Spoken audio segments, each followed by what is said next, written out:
Hello, my team fans. It's Loshbaum with a tutorial on how to get 3 stars in the Historic Domination mode, the toughest of the 3 domination modes to get to the 3-star level. And in the final game, you need to get 920 MT. Now, my strategy to get there is a lot different from what most people tell you. They'll tell you to go get your free throws up, get a high 3-point percentage, and mine doesn't rely on those at all. You can see I got 1051 in this game. But even if you deduct the 3-point and the free throw percentages, assuming I didn't get 10 free throws and I missed every 3, I'd have 935, which is still above the 920 minimum required to get 3 stars in the last game. Now, how do I get there? Well, it revolves around an offense that requires very tall, fast players to get the ball up court as quickly as possible and to score as quickly as possible. When you use this strategy, you have to concede that you're going to miss a lot of shots. That's okay. You just need to shoot as quickly as possible. You need to be scoring with, more than 15 seconds left on the shot clock. Now, creating the rest of my team, besides having the big athletic guys at the center and power forward position, you also want to have a couple of defense guys. Now, mine's going to be Dan Marley, and I realize that not everybody's going to have him because he's kind of expensive. But you need somebody that's a little bit taller than your average guard and a little bit stronger than your average guard to help play that defense.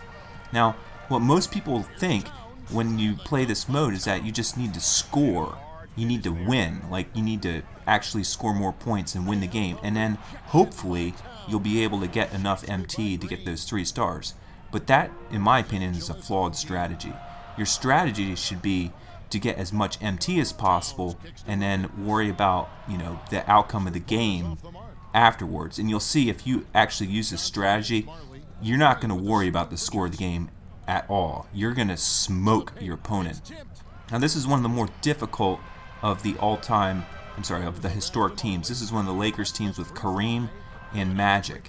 Now, the 2 of those guys require a lot of attention. The final 3 games, which I'll cover in a separate video, are a little different, but some of the same principles apply. You need to cover up Kareem. Now, he's going to get a lot of entry passes there into the post, and you can just sit back and pick them off. You get points for steals. Every time that the ball goes to Kareem, it's going to go up for some sort of post shot. There's really nothing else that he can do. And when you're there to contest that shot and maybe even block it, with a tall guy like Karl Anthony Towns or Anthony Davis that's athletic, you're getting MT.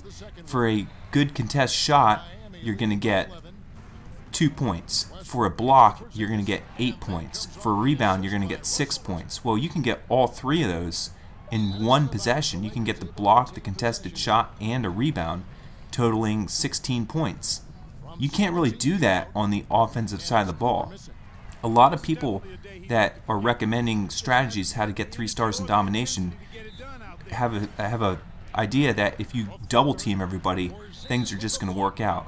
My emphasis is to just play your best defense and use taller guys to get that height advantage to just block the heck out of people. As you can see, I'm having a block party here with Porzingis, who's 7'4", just going to town on everybody. Now, you can see here I'm getting stuck. And if you can't get your post spin going on, you're just going to have to dish it off to a cutter. And you'd think that, the free throws are a good thing. You want to get to the line at least 10 times, and that creates a lot of difficulty for people. But I actually completely disagree with that logic. Because if I'm going to the line, the most I'm going to get is 2 points if I make 2 free throws. Now, yes, you will accrue points that are going to add up to the free throw bonus percentage if you get at least 10 of them. But think about it. It's probably going to take you at least twice as many times attempting to get to the line as it does actually getting to the line. So that means, assuming everything is a 2-shot to the line scenario, you're going to need to go at least 10 times to instigate something like that. And the most you're going to get is 10 points out of that plus the free throw bonus. Let's say you get, you make all of them, you're going to get 100 points there, and then you'll multiply times the difficulty multiplier. Well, you're going to have 10 offensive possessions where you could have just done a post spin, you could have gotten an assist, you could have gotten a fast break points, you could have gotten second chance points. All of those add up. and you can do them so much more quickly than just sitting in the post all day long, pump faking, trying to initiate some sort of foul. You just need to get the ball to somebody in a position to score as quickly as possible. And how do you do that? One is the fast break. On the fast break, you just give the ball to a guy streaking down the sidelines. Somebody like Karl Anthony Towns, Anthony Davis, Dwight Howard works, and Porzingis is also a favorite. Now, if that doesn't work, you got to go into the post spin. And there's a little saying that has been around in 2K Domination for a long time because of the bonus that's awarded for post moves, and that's spin to win. You get 6 points for a post move, which is, phenomenal. So if you can add that onto just the 2 points you get for a shot, and maybe another 2 or 3 for a layup or dunk, you're actually, almost doubling your MT for an offensive possession. You can see that ISO I did with Westbrook right there. That's not really a very good strategy because you're only getting 2 points plus the dunk bonus there. That's 5. Well, you get 6 for a post move, so it really doesn't make any sense. You can see I take a lot of trashy shots, but I just do them as quickly as possible. And you can see I'm running up the court, and even though you have this amazing player in Kareem Abdul-Jabbar, you can still run past him with the right personnel. Now, coming into the last stage of the game, what I'm going to do is just try and get the ball back as quickly as possible. So I'm going to foul my opponent, the CPU, so many times because you can see I'm up by 26 points at this point. I can just foul him, send him to the line, and I'm just getting all that extra MT. What if he misses? I can collect a rebound, another 6 points. What if I actually steal the ball? There's more points. I can get on a fast break. But I'm just slowing it down because my possessions are about 10 seconds long.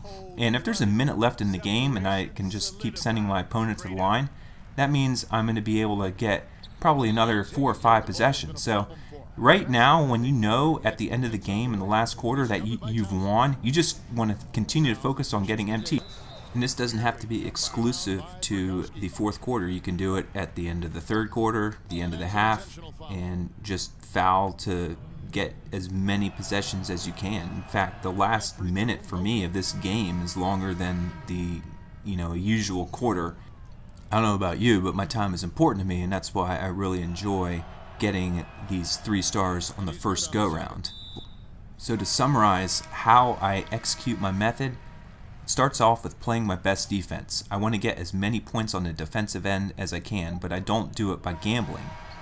On the offensive end, I want to either take a fast break right down the sidelines to the baseline and score with one of my bigs, or go into the post spin. If I'm stopped in the post spin, then I call for a cut. If that doesn't work, then I've pretty much failed. But I want to get the ball flying towards the hoop as quickly as possible, and then just set back up on defense. And you will get so many points this way. I got like 1,300 points in the final domination game, which I'll bring to you later, just by doing this method. And you will get the win with ease, and you will get the 3 stars with ease. Now, that was the last of the regular season, I guess if that's what you want to call it, before the final 3 games of Historic Domination. And I thought those were actually tougher, the final ones, especially against the Lakers and the Milwaukee Bucks with both Kareem Abdul-Jabbar and Oscar Robertson.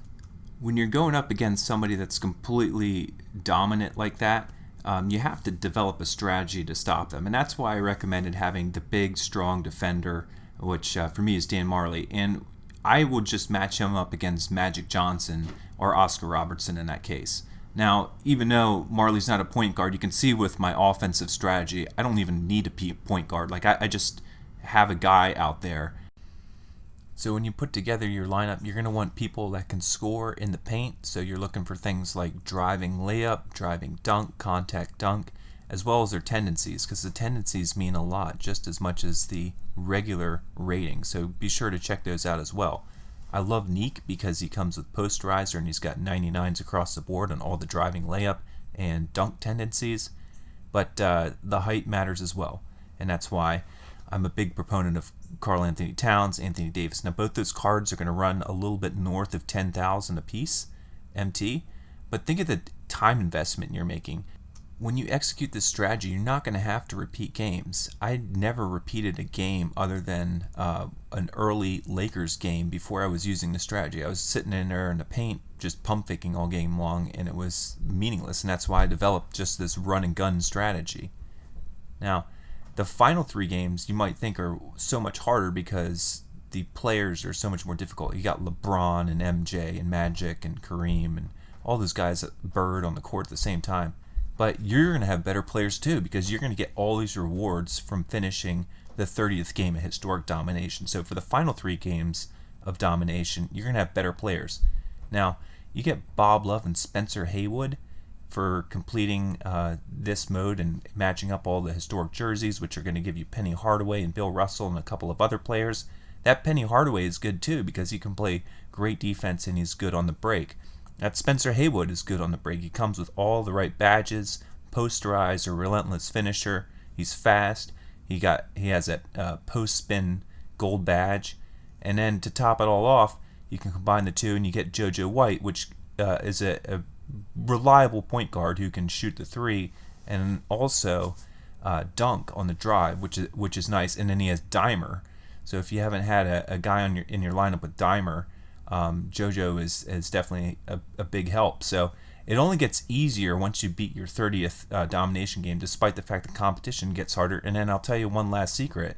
In that last game, the difficulty multiplier is 1.5, not 1.25. So